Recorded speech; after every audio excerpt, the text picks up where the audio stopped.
ఈ అబ్బాయి అప్పుడప్పుడు ఫోన్ చేసి వీళ్ళ అత్తని తిడుతున్నాడు. మామ మంచోడే, మామ ఇవ్వాలనుకుంటుంటే ఈమె అడ్డుపడుతుంది అనేది వాడికి ఏదో కలిగింది.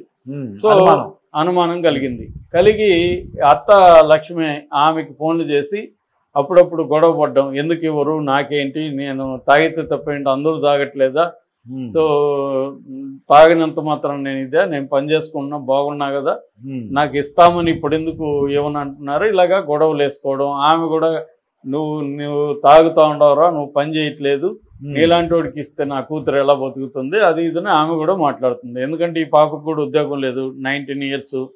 సో దీంతో అతనికి కోపం బాగా పెరుగుతూ ఉంది వీళ్ళ మీద. ఈ దశలో ఏమైందంటే మొన్న ఈ పాపను తీసుకొని తల్లి విజయవాడ దుర్గా టెంపుల్కి వెళ్ళొచ్చింది. దాంతో వీడు తెలిసింది ఇది. వీడేమనుకుంటున్నాడు, వీడి పాయింట్ ఆఫ్ వ్యూ, వీడు మానసికంగా ఈ అమ్మాయి నా భార్యనే డిసైడ్ అయిపోయాడు. డిసైడ్ అయిపోయి నా భార్య నాకు తెలియకుండా గుడికి ఎందుకు తీసుకెళ్ళావు అని గొడవ వేసుకోవడం. పర్మిషన్ ఎవరు ఇచ్చారు భార్య అన్నట్టు ఆల్రెడీ వాడు డిసైడ్ అయిపోయాడు. కాబట్టి నిన్న నాకు చెప్పకుండా నాకు కదా చెప్పాలి, నా పర్మిషన్ తీసుకోకుండా నా భార్య నువ్వు ఎలా తీసుకెళ్తావు అన్న పద్ధతిలో తల్లితో గొడవ వేసుకుంది. తల్లి నువ్వు ఇప్పుడే ఇటు ఉండవు, నీకు పెళ్లి చేస్తే మా పరిస్థితి ఏంటి అని ఆమె గొడవ వేసుకుంది. ఈ గొడవలో వాడి కోపం వచ్చి డైరెక్ట్గా ఇంటికి వచ్చాడు. ఇంటికి వచ్చినప్పుడు మామ లేడు, తల్లి పాప పవిత్ర పాప ఉంది.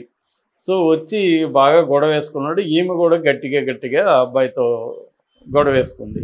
దాంతో సడన్గా అక్కడ కత్తి తీసి పాప మెడ మీద గొంతులో పొడిచేసి గట్టిగా అరుస్తూ పొడిచేసి పారిపోయాడు. అంటే నాకు దక్కంది బతకడానికి లేదు, అంటే ఇంకెవరికి దక్కకూడదు, ఈ భూమి మీదే ఉండకూడదు అన్న పద్ధతిలో తల్లిని ప్రతీకారం తీర్చుకోవడం కోసం.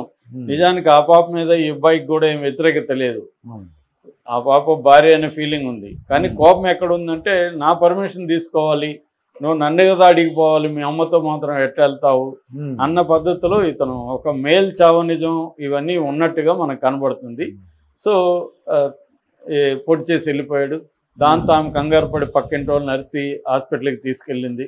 కానీ అప్పటికే బ్లడ్ అంతా వెళ్ళి చనిపోయింది. హాస్పిటల్ పోకముందే బ్రాడ్ డెడ్ అని వాళ్ళు డిక్లేర్ చేశారు. దీంతో పోలీసు కంప్లైంట్ ఇచ్చారు, పోలీసులు వచ్చారు. ఏసీపీ శశాంకర్ రెడ్డి దీని మీద విచారణ జరుపుతున్నారు.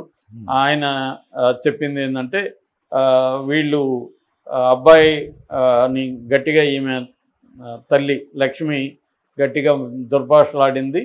అంటే నువ్వు పనికిరాని వాడివి, నీకు ఓడిస్తాడు పిల్లని అన్న టైపులో.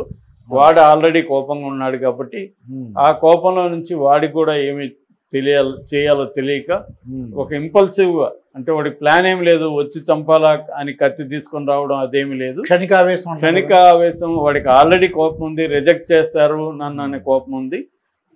నన్ను పనికిమాలినోళ్ళలాగా వీళ్ళు ట్రీట్ చేస్తున్నారు.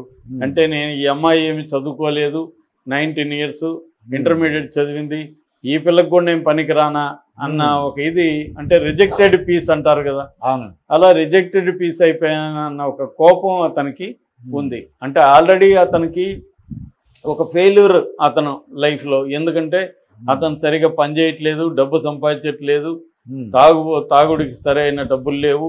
దీంట్లో ఒక క్రైసిస్లో అతను ఆల్రెడీ ఉన్నాడు. ఈ క్రైసిస్లో అతనికి వ్యాలిడేషన్ అనేది కావాలి. సో వీళ్ళు దాన్ని రిజెక్ట్ చేశారు. అంటే వీళ్ళు కూడా పిల్లనికపోతే నాకు ఇంకెవరు ఇస్తారు, నన్ను ఇంత ఘోరంగా మాట్లాడతారా. ఆడపిల్ల తండ్రిగా తల్లిదండ్రులు అలాగే ఆలోచిస్తారు. వాళ్ళు కరెక్టే అండి, కాకపోతే వీడిని గెస్ చేయడంలో వాళ్ళు ఫెయిల్ అయినారు. అంటే వీడి మైండ్ సెట్ ఏంటి అది వాళ్ళకి తెలియదు కదా పాపం. ఆమె కూడా తల్లి బిడ్డని సేవ్ చేయడం కోసం ఆమె మాట్లాడి ఉండొచ్చు గట్టిగా. సో వీడు ఇట్లాంటి వాడు అనేది వాళ్ళకు ఉంటుంది. ఊహించుంటారు, వీళ్ళు ఊహించలేదు.